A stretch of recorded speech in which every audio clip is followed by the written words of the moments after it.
Hello guys, welcome to Study IQ English. My name is Pooja Dwivedi. Get your notebooks, pen, copies, every stationery that you have today, especially the atlas. Why?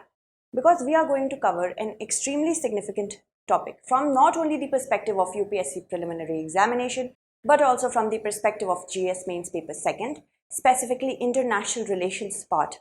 Other than that, from the perspective of your PSIR optional, those who are preparing for it, it's going to be very interesting for you all and also very factual as well as conceptual because we are going to cover a lot of information today. So without any delay, let's begin with what is the topic today. The growing bilateral relations or growing closeness between India and the USA amidst rising Chinese threat. Just a few years ago, China as well as Russia were claimed to be systemic issues or systemic threat by the NATO. And now, as Russia proves to be correct from the Western perspective, China, when it comes to Taiwan, has been emboldened because of the move that Russia has made against Ukraine. So that is why there is a big power in South Asia according to the West critiques, West analysis, that is India. Now, why am I saying all this? Because of the state visit that has been scheduled for the Prime Minister of India. For the first time ever in the last 9 years of his tenure, he is going to make a state visit to the USA. Now, you must remember that he went to the USA many times. But for the first time ever, it is going to be a state visit. So, I am going to tell you what is the difference between state visit and other kind of visits. Other than that, we are also going to shed a light upon how China is becoming a threat in the free and open Indo Pacific. Okay, so let us move ahead and talk about the very many topics that we are going to discuss step by step. What is the news first of all? What are state visits? How are they different from other kind of visits?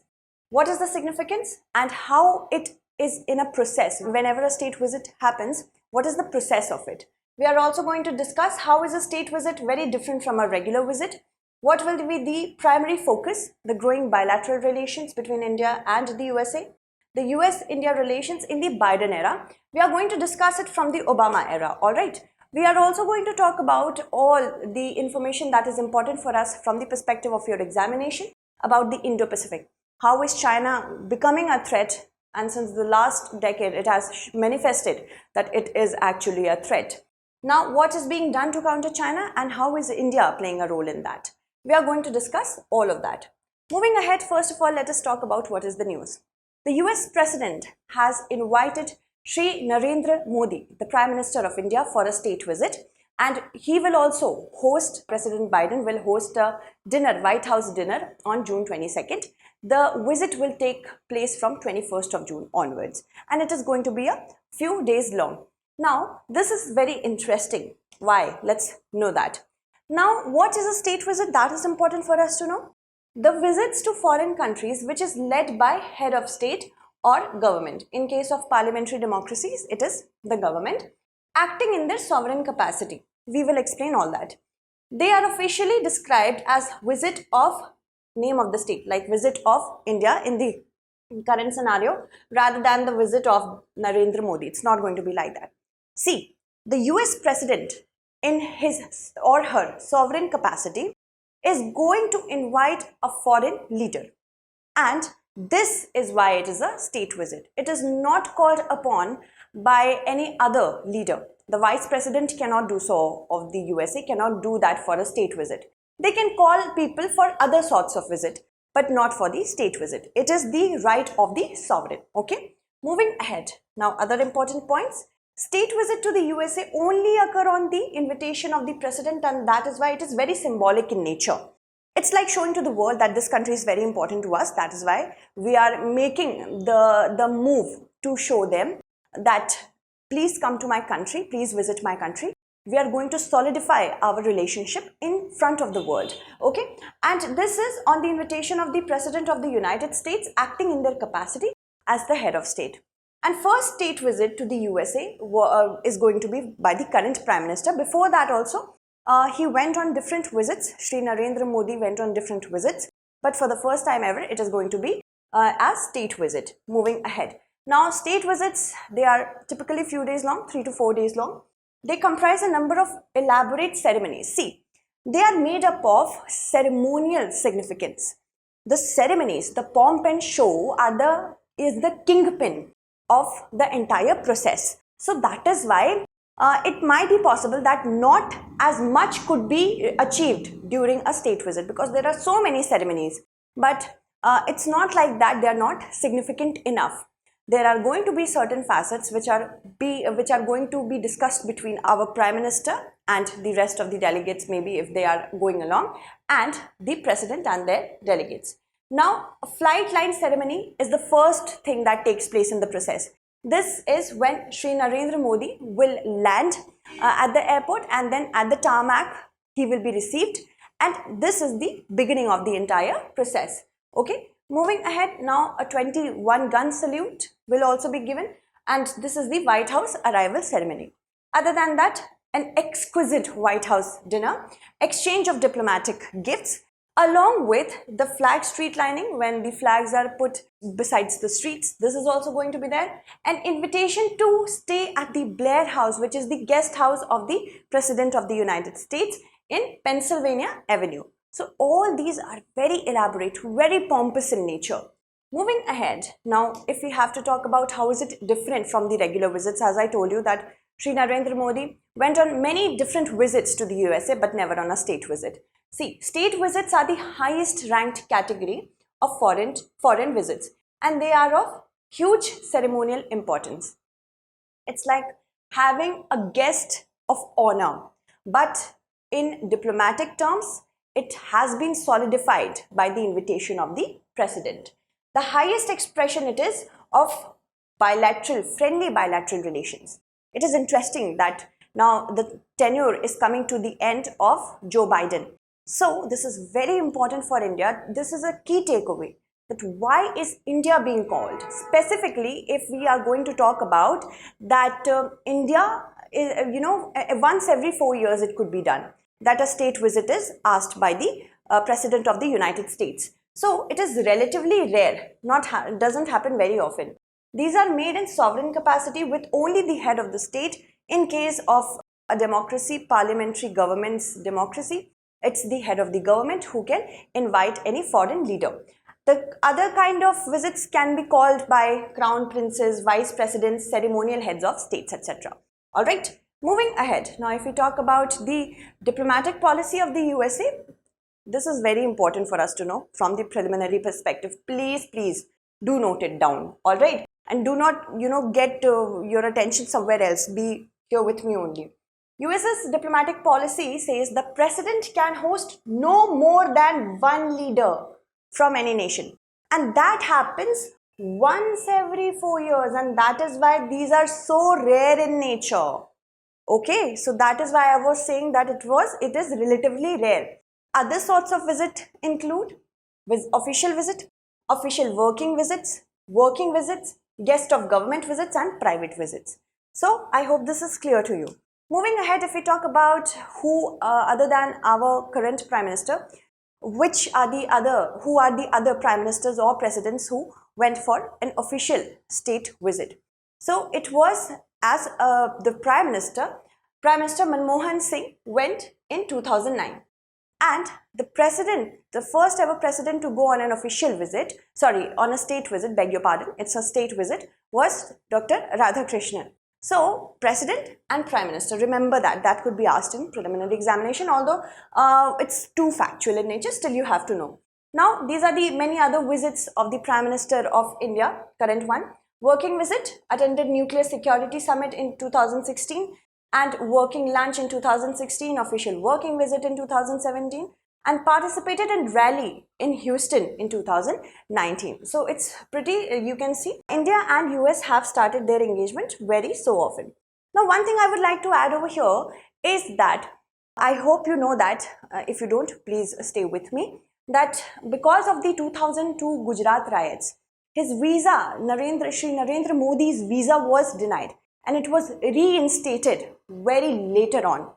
Okay, so he could not go to Shri Narendra Modi could not go to the USA prior to 2014. So his visa was denied because of the riots, because of the Western perspective. So this is why it's going to be significant that he is now making a state visit. Now, let's talk about the primary areas of focus that is going to be talked about between the Prime Minister and the President of the United States. Free and open, prosperous and secure Indo-Pacific. This is definitely against China, because China is making such kind of absurd claims over the South China Sea, trying to get hold of all the important trade routes and choke points. That is why it is important that we make sure China knows that it's not their pool.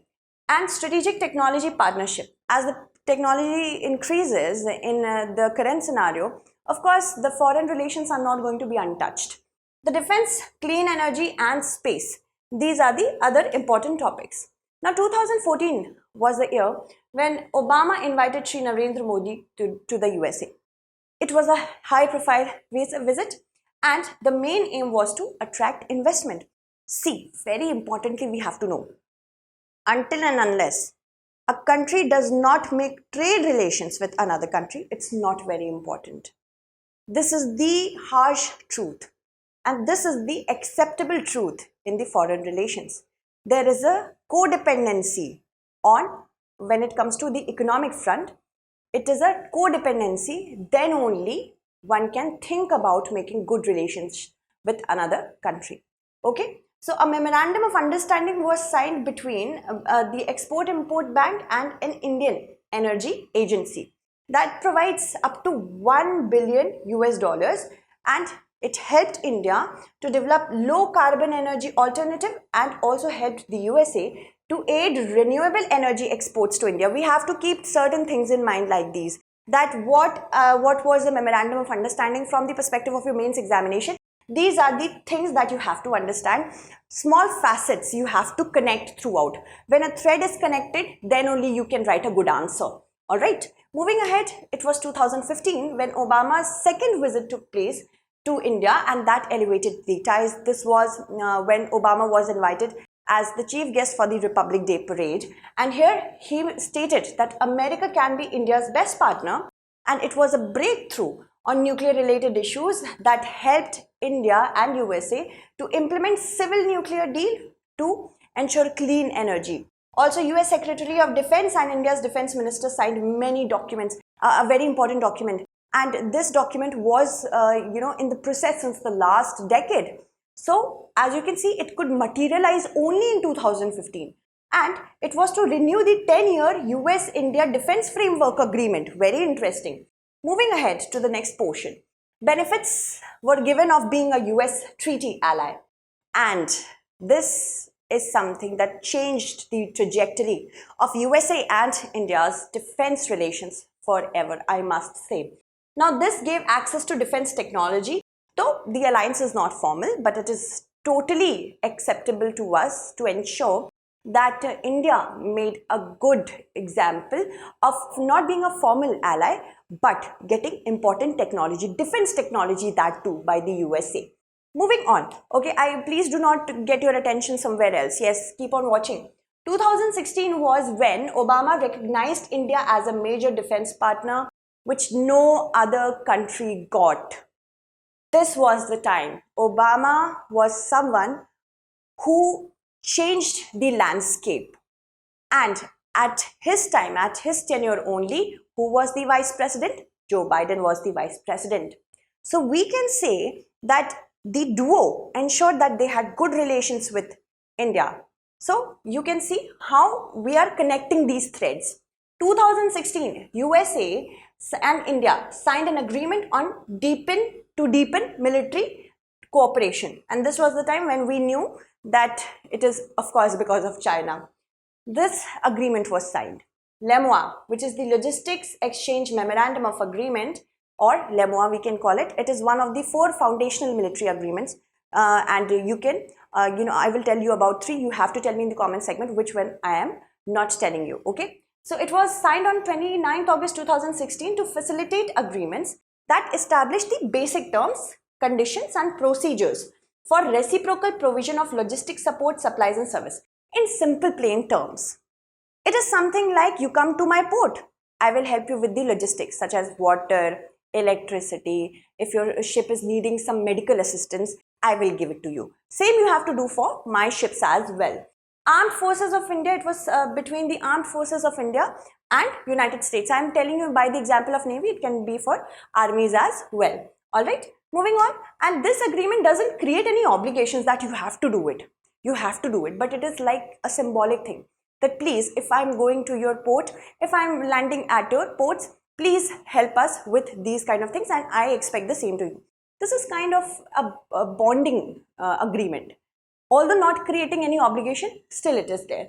It doesn't provide for the establishment of any bases or basing agreement. No military bases will be made. And this was something that India had apprehensions about or reservations about, that if I'm going to do so, if India is going to do so, what if China gets irked or angry that you are getting USA's bases at your ports and this is a threat to Chinese sovereignty? So these are the certain things that were holding India back. Now 2017 was a time when Donald Trump and Shri Narendra Modi met for the first time. There were many issues that were challenging to them, but these were sidelined. These were sidelined because of defense partnership, cooperating on counter-terrorism efforts and boosting economic ties. Alright, moving on. Now 2018, important step, 2+2 dialogue was launched. 2+2 dialogue. Here, the External Affairs Minister of India along with the Defense Minister of India came into an agreement with their counterparts. That is, the US Secretary of State at that time was Mike Pompeo and US Secretary of Defense, who was James Mattis. They were of course the counterparts of the Ministry of External Affairs, the late Sushma Swaraj, and the Minister of Defense, Srimati Nirmala Sitharaman. They all came together and said that we are going to have a dialogue mechanism to ensure that we are on the correct path when it comes to foreign relations and defense cooperation. So another very important treaty, 4 foundational military agreements. One is LEMUA, second is COMCASA. This is the Communications Compatibility and Security Agreement, which gave India access to advanced communication technology, which was used in the US defense equipment. It allows real-time information sharing between the two countries' militaries, and thereafter, India showed China that we are not afraid of your claims anymore. And 2020, when it was official signing deal of the boosting of intelligence sharing. BECA, this is the third one. I have told you 3, you have to tell me 1, okay? The Basic Exchange and Cooperation Agreement, which allows for the sharing of sensitive geospatial data in order to boost the accuracy of Indian drones and missiles. Commitment to keeping the Indo-Pacific free and open, very, very clearly it was stated, particularly in the light of increasing aggression and destabilizing activities of China. China was explicitly named here. So you can see India, how it went from its apprehensions and reservations to becoming a stronger voice in South Asia and cooperating with the USA on that. Moving ahead to the other important points. What is the current situation when it comes to the relations with the Biden government? I have already shed a light upon Obama's perspective of India, at whose time Joe Biden was the vice president. So, India and US relations in the Biden era, they basically started from COVID-19 pandemic, because the elections of the current president of the USA took place at that moment only, at that time only. Renewing their partnership on climate change, as USA becomes a part of the Paris Agreement, this becomes easier for us. Rebuilding the global economy in a way that benefits the people of both the countries, against the scourge of global terrorism, and free and open Indo-Pacific. This is the linchpin actually. Freedom of navigation, territorial integrity for Indo-Pacific, a stronger regional architecture through Quad. We will shed a light upon Quad as well.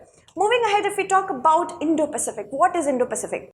Do we see any map and see, okay, this is the region which is Indo-Pacific? No, right? We do not see it. Because according to cartography, there are we can say 3 types of maps. First is the general geographical locations such as lands, mountains, hills, valleys. Second is what? Second is related to the political demarcations, countries, states. There is a third kind of map, which is a mental map. It is imagined that these 2 areas are so important to us that they become one. It is the same with Indo-Pacific. Indo-Pacific is actually an interconnected space between the Indian Ocean and the Pacific Ocean. So we have to keep that in mind. And this, as you can see, ranges from African continent shoreline to the west. This is Indo-Pacific. And this is why it is important for us to ensure that it's why we are ensuring that we want a free Indo-Pacific, free and open Indo-Pacific. The importance of globalization comes over here. Because of the globalization, this region has become extremely significant for trade. For trade, this region is significant. For military mobility, this region is significant.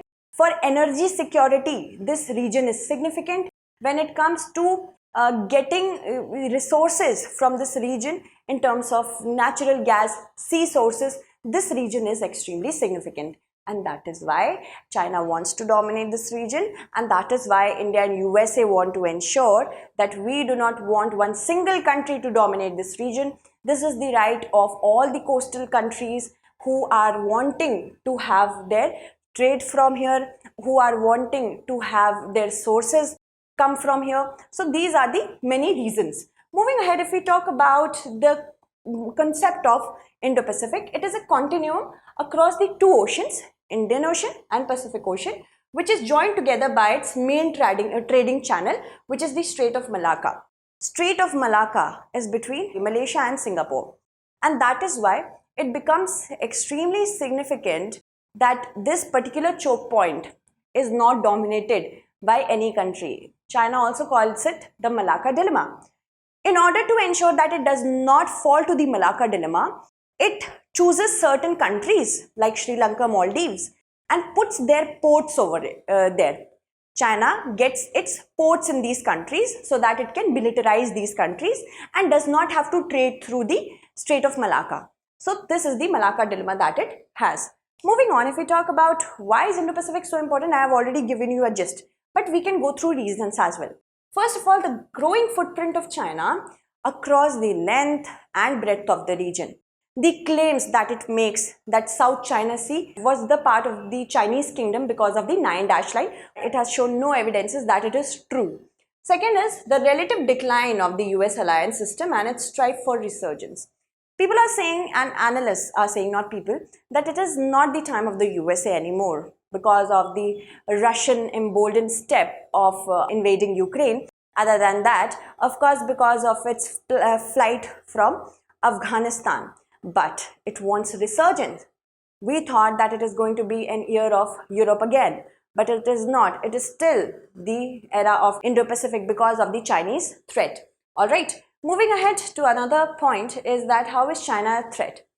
First of all, the South China, this is the gist, the detail will be there as well. The claims in the South China Sea, which is absurd, string of ports it is making in the ocean to ensure that Indian Ocean is its own territory with the help of different ports, and this is something that is known as the string of pearls. We are also going to discuss that, don't worry about that. The Belt and Road Initiative, for which a counter strike has already been made, we will discuss this as well. Stay tuned, do not get your attention somewhere else. See, why are US and India worried? Because of the military and economic coercion it is making. It is lending money lending loans at exorbitant rates to smaller countries. Build a port in your country and you will get good returns, and I will take a profit from that. You can get your debt service done through whatever revenue it is being generated through those ports. Poor countries thinking that yes, this is a very good offer, they take these loans at an exorbitant rate, such as Sri Lanka. Hambantota port, different kinds of ports are built, but what happens?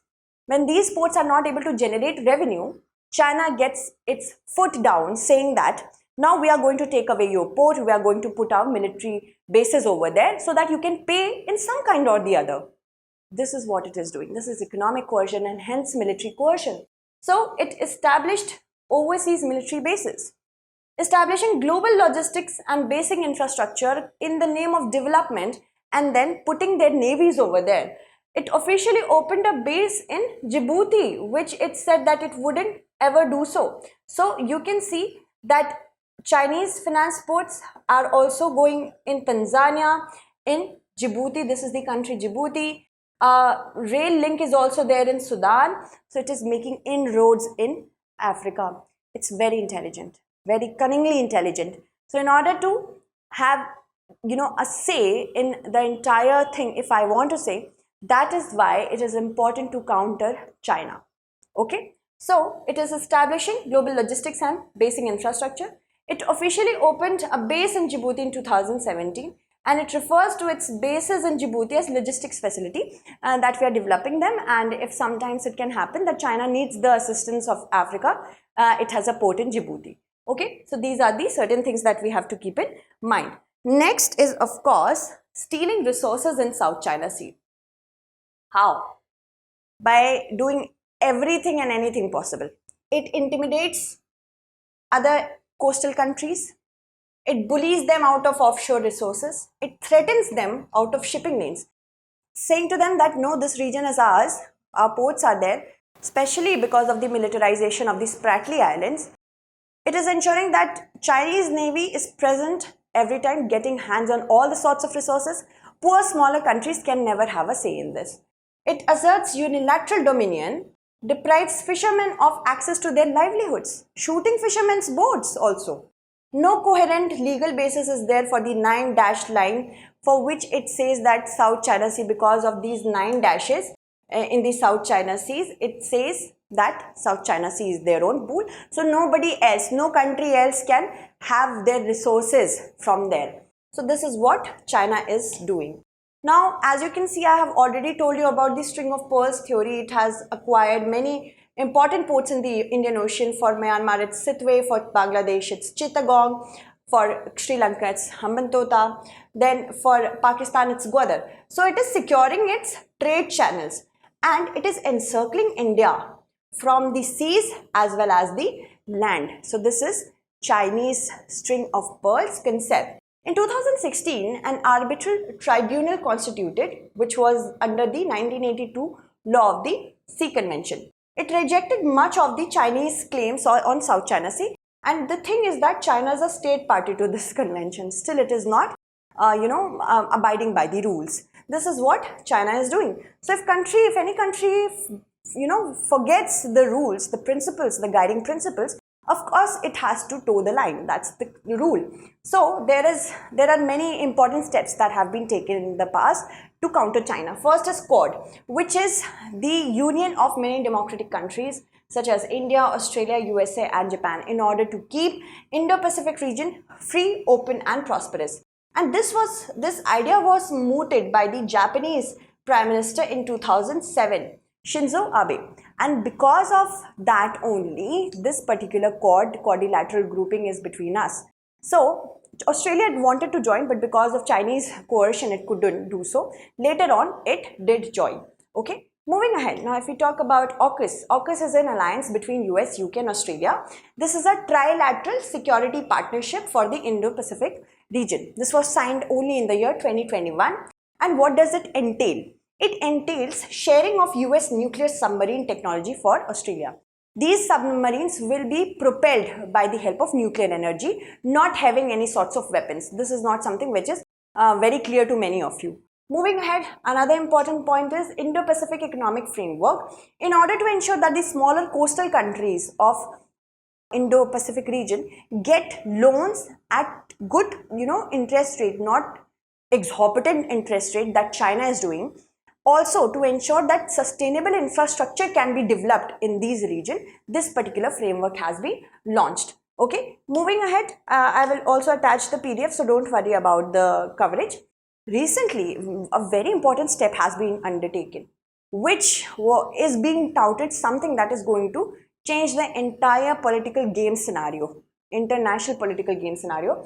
This is India-US joining hand to counter China's Belt and Road Initiative in the Middle East. This will comprise of proposed joint rail link project in NSA meet in Riyadh. So this was the news, the buzz. The name is not very clear right now. For what we are knowing, the US, Saudi, Emirati and Indian national security, US, Saudi Arabia, UAE, Emirati and Indian national security advisors met many times to ensure that they connect Gulf and the Arab countries via a network of railways It would also be connected to India via shipping lanes from ports in the region. Why is India so interested? We are going to talk about that as well, don't worry. For the first very important reason that we are going to cover, Beijing has expanded its sphere of political influence in West Asian region. And that is why it is becoming important to counter it. If it is going to take up all the market and it is going to take up all the trade routes, where will we stand? So this is a mission creep.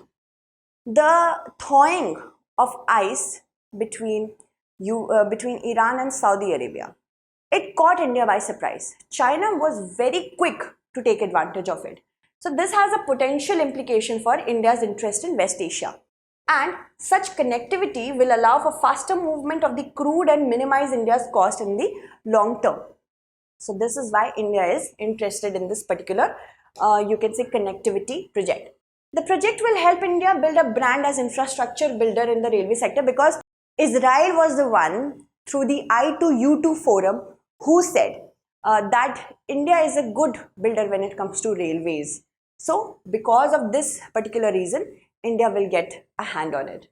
It will counter Chinese Belt and Road project, US-led Blue Dot Network. It is one of the elements in the creation of connectivity project, this particular connectivity project. So remember all this. This is very important for your mains examination. Reason number third is that India's connectivity to its western neighbors is blocked because Pakistan doesn't give us access. So what do? We have to take the help of our shipping lanes to bypass Pakistan. Pakistan is no longer important when we talk about the shipping lanes. So shipping routes to reach West Asian ports include Chabahar and Bandar Abbas, Dakma Port in Oman, Dubai in UAE, and Jeddah in Saudi Arabia and Kuwait City. Let us look at them with the help of maps as well. So you can see that from Mumbai we will go to Chabahar, okay, the shipping port, and then we will go to Bandar Abbas as well if we have to go to both these ports. Both are in Iran. Okay, you can see Chabahar and Bandar Abbas. So this way we can bypass Pakistan. We also have Jeddah port if we have to go through the Red Sea, and then we also have the port of Dakma in Oman. Okay, we also have our Dubai port in UAE, and after that Kuwait City as well. I am attaching a question for you so that you can answer it in the comment segment. Do answer it. I will feel very nice that you must be studying. So this is the question. We have to match the ports with the country they are situated in. Ports and countries, you have to look at this question. How many pairs given above is or are correctly matched? You have to answer this. Okay. So I hope you understood this topic very well. If you want the PDF of this particular segment, you can connect with me on my Instagram channel. You can search by the name of Pooja Dwivedi, StudyIQ. Okay. So I hope this was helpful. Stay connected. Stay tuned. Thank you so much.